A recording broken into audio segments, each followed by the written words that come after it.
नमस्कार दोस्तों, गुंजन आराध्या चैनल में आप सभी का स्वागत है। कैसे हैं आप? उम्मीद करती हूँ अच्छे होंगे। चलिए आज हम आपको सुना रहे हैं एक चील और सियारन कथा, लोक कथा सुना रही हूँ। अच्छा लगे तो मेरे वीडियो को लाइक कीजिए, चैनल को सब्सक्राइब कीजिए और कमेंट बॉक्स में जय जितमान बाबा ज़रूर लिखिए और ये बताइएगा कि कथा कैसा है। तो ज़्यादा बात नहीं करते हुए सुनाती हूँ सुंदर सी कथा। नर्मदा नदी के तट पर कंचनवटी नाम का एक नगर था। वहाँ के राजा का नाम मलाई केतु था। नर्मदा नदी के पश्चिम दिशा में मरुभूमि था और उसी मरुभूमि में एक विशाल पाकर का पेड़ था।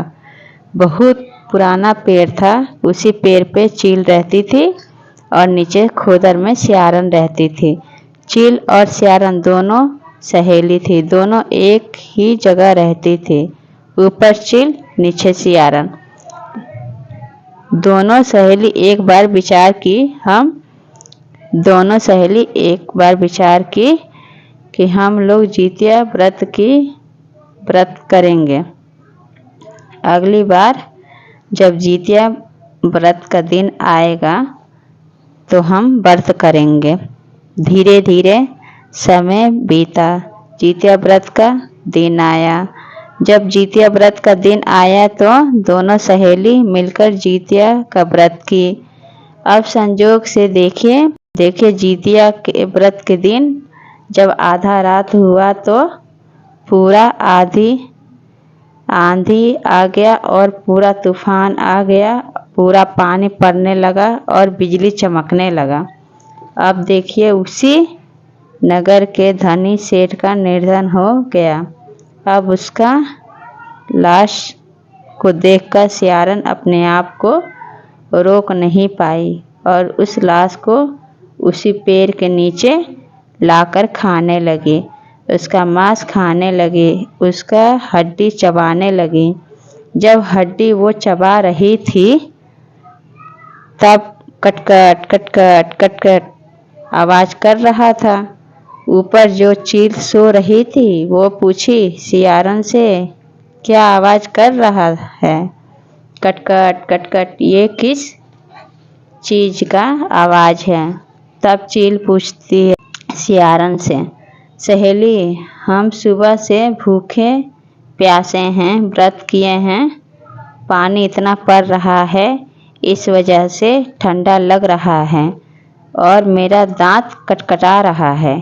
वही आवाज़ कर रहा है कटकट कटकट। तब चील बोली, सहेली अब आधा रात बीत गया है, सुबह जल्दी हो जाएगा। भगवान का नाम लो और सो जाओ। चील समझाई सियारन को, भगवान का नाम लेकर सो जाओ। सियारन बोली चील से, ठीक है हम सो जाते हैं। सियारन झूठ बोली चील से। सियारन तो मांस खा रही थी, हड्डी चबा रही थी। झूठ बोली चील से कि मेरा दांत कटकटा रहा है। अब सुबह हुआ, पारण का समय आया। अब सुबह हुआ, पारण का समय आया। जब सुबह हुआ, चील विधि पूर्वक अपना व्रत पूरा की और चील जो थी सियारन जो थी वो रात को ही अपना व्रत भंग कर दी। रात में ही अपना व्रत खराब कर ली। धीरे धीरे जब समय बीता, दोनों का उम्र जब पूरा हुआ तो दोनों सहेली मर गई। तब वो ब्राह्मण के घर में बहन बनकर जन्म ली। उस ब्राह्मण का नाम भास्कर था और उस ब्राह्मण की बड़ी बेटी चील बनी। उसका नाम शीलवती और उसके पति का नाम बुद्धिसेन था। ब्राह्मण की छोटी बेटी बनी सियारन, उसका नाम कपरावती था और कपरावती के शादी वही के राजा मलाई केतु से हुआ था। कपरावती रानी बन गई थी। राजा से शादी हुआ तो कपरावती रानी बन गई। अब कपरावती के जो भी बच्चा होता था मर जाता था और उसकी बहन जिसका नाम शीलवती था उसका 7 संतान था। उसका सातों बच्चा हुआ तो जिंदा था। सातों ही बच्चा ही सुंदर और संस्कारित था। जब शीलवती के सातों बच्चा हुआ था तो कपरावती के राजमहल में काम करने लगा। अब सातों बच्चा को देखकर कपरावती बहुत जलती थी। अपने बहन के बच्चों को देखकर उसे बहुत गुस्सा आता था और वो मन ही मन सोचती थी, देखो हमें एक भी संतान नहीं है, मेरी बहन के साथ संतान है। तो कपरावती अपने राजा मलाई केतु से बोली कि सुनिए ना, आप मेरी बहन का सातों लड़का का गला कटवा दीजिए। उसका गला काट के 7 थाली में मेरे बहन के घर भिजवा दीजिए। पत्नी प्रेम के कारण राजा भी वही किए। राजा सातों लड़का गला कटवा के 7 थाल में सालू के कपड़ा से ढककर शीलवती के घर भिजवा दिए। जब शीलवती के घर सातों थाल गया तो शीलवती देखी सातों थाल में क्या है, तो देखती है थाल में फल है। अब इधर कपरावती को बहुत जानने का इच्छा हो रहा था कि मेरी बहन के घर में क्या हो रहा होगा। मेरी बहन रोती होगी कि उसका सातों बच्चा मर गया है। बोली, मेरा संतान नहीं, अब उसका सातों बच्चा मर गया। मेरा भी मन ही मन खुश हो रही थी और इसको देखने का इच्छा हो रहा था कि मेरी बहन के घर में क्या हो रहा है। तो उससे रहा नहीं गया। कपरावती शीलवती के घर चली गई। तो कपरावती क्या देखती है, जो सातों थाल में सिर कटवा कर भेजी थी वो सातों थाल में फल भरा पड़ा है और उधर से शीलवती का सातों लड़का आ रहा है।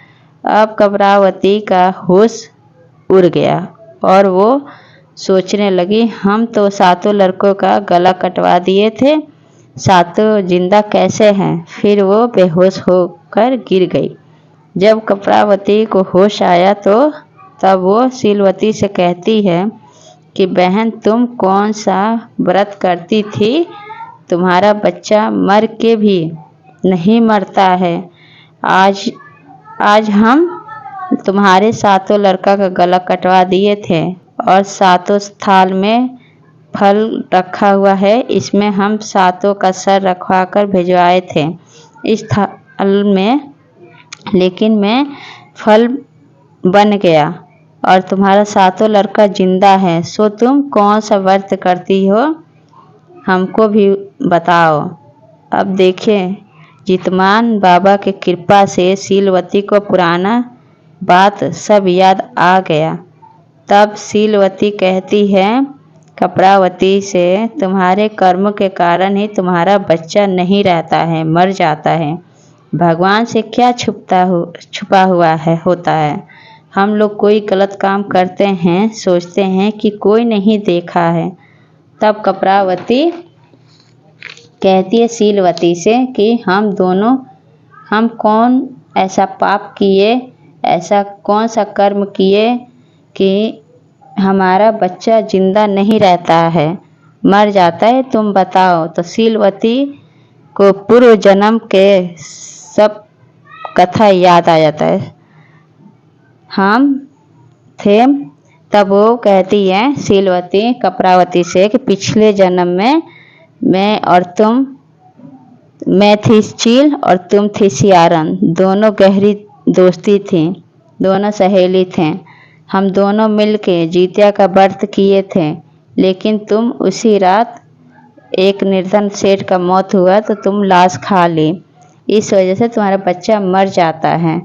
ऐसा मर जाता है तो कपरावती को बहुत दुख होता है और कपरावती फिर से वो शीलवती के सामने लगती हैं हाथ जोड़ के विनती करने और माफ़ी मांगने कि बहन, अब हम ऐसा क्या करें, जिसके वजह से फिर से हमारा गोद भर जाए, सोना गोद भर जाए, से तुम उपाय बताओ। फिर शीलवती कहती है कपरावती से कि देखो बहन, 1 साल के बाद जितिया का दिन आएगा, तुम नियम अनुसार जितिया का व्रत करना और जितिया भगवान तुम्हारा गोद जरूर भर देंगे। फिर वो क्या करती है कि 1 साल के बाद जितिया का दिन आता है, नहाती है, नहा खा फिर पूजा करती है नियम अनुसार। फिर 1 साल के बाद उसके एक सुंदर सा पुत्र होता है, एक लड़का होता है सुंदर सा, जिसको पाकर बहुत खुश होती है और जीत भगवान से माफ़ी मांगती है कि जो पीछे जन्म में जो मैं गलती की हूँ, और उसके बाद अपनी बहन से हाथ जोड़ के माफ़ी मांगती है, बहन मैंने जो किया तुम्हारे साथ तो अच्छा नहीं किया। तो अब ये कथा मैं यहीं पे समाप्त करती हूँ। सब बोलिए जितिया भगवान की जय।